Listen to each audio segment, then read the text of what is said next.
Hi, everybody. Or hi, everybody that's left. Looks like. How's everyone feeling this morning?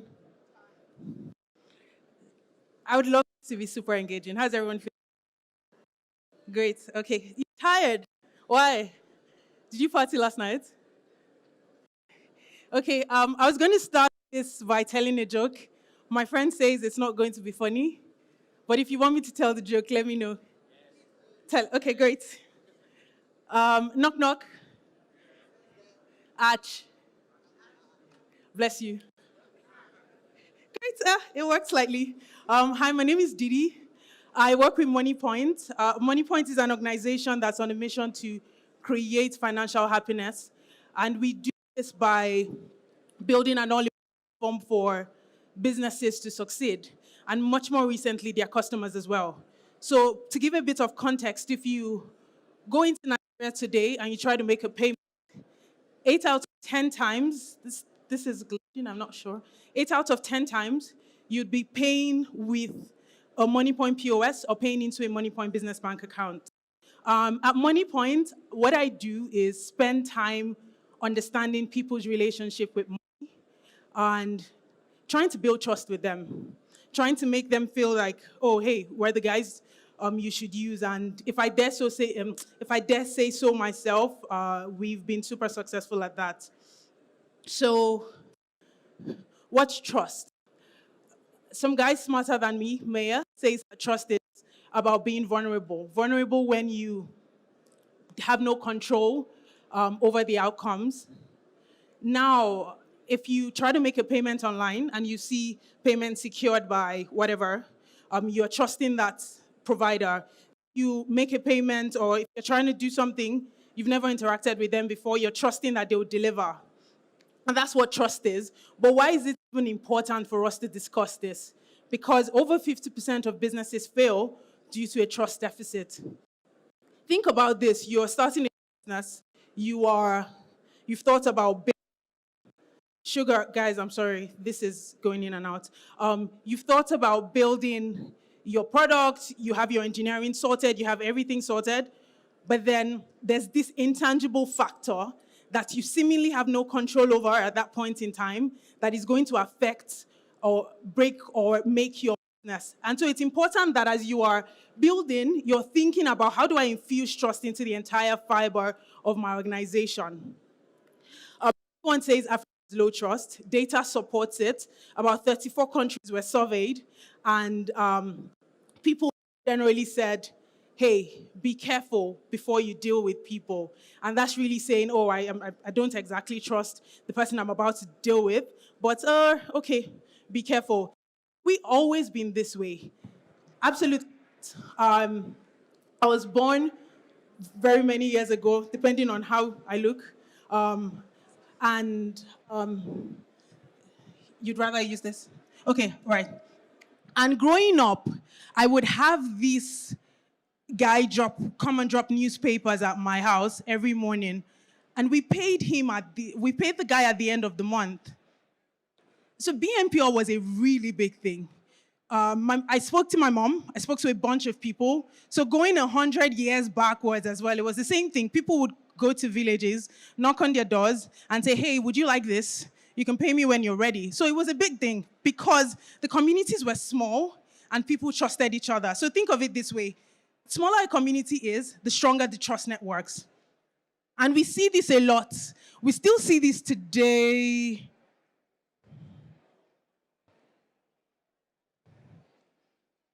It's not moving forward. But we still see this today with a lot of trust-based communities like the Esusu in Nigeria, Ajor in Nigeria as well. I think it's Chamas in East Africa, so these small cooperative networks.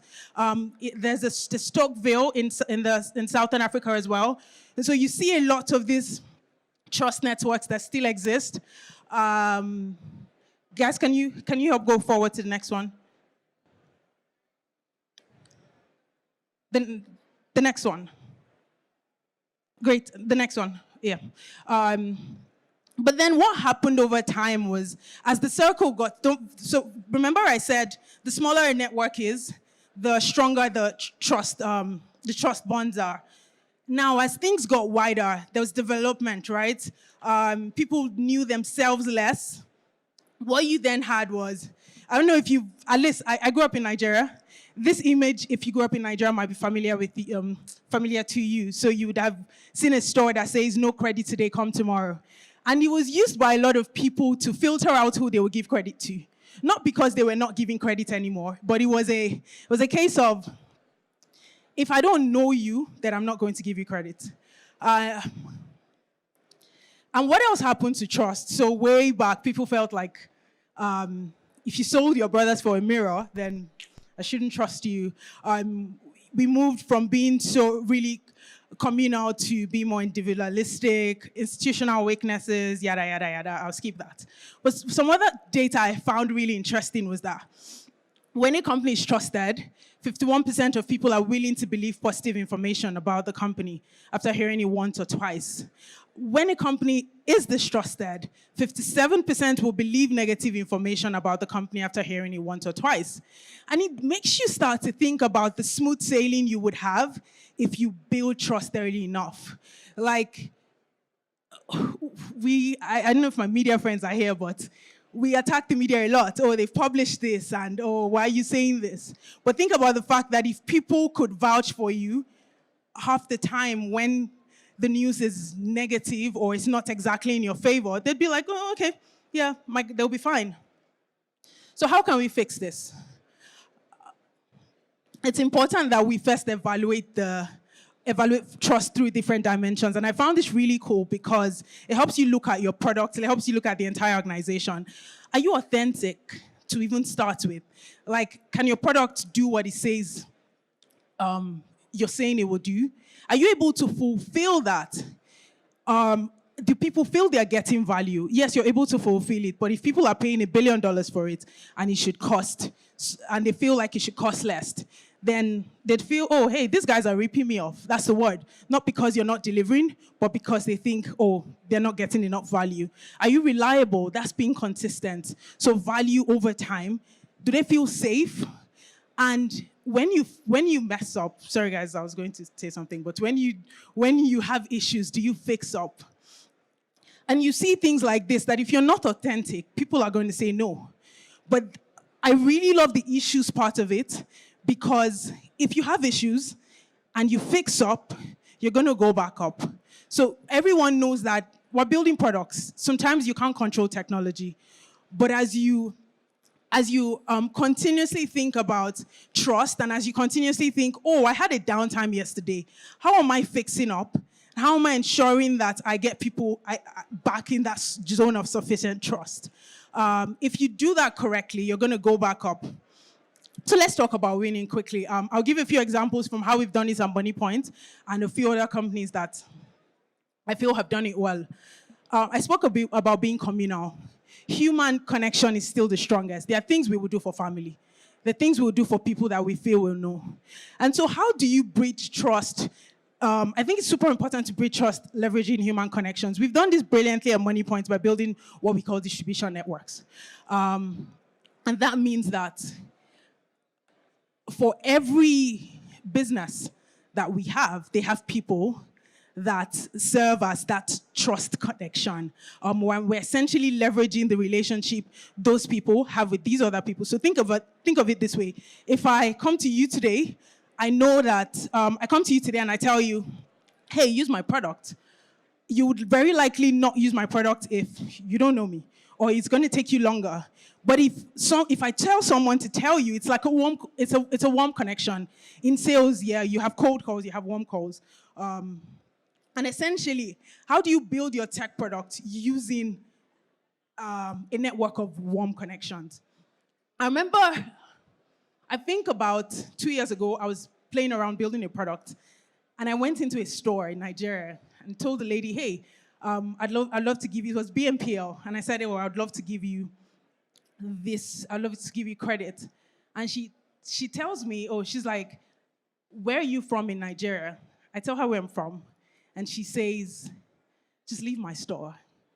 And essentially, she felt that I was from a different tribe, and she didn't trust me enough. And think about the fact that if I already had if I went in with someone who was from our tribe and the person did the speaking, that'd have been super easy. So it's important for us to think about this. And then another example from Moniepoint is how our head of distribution used to be an agent.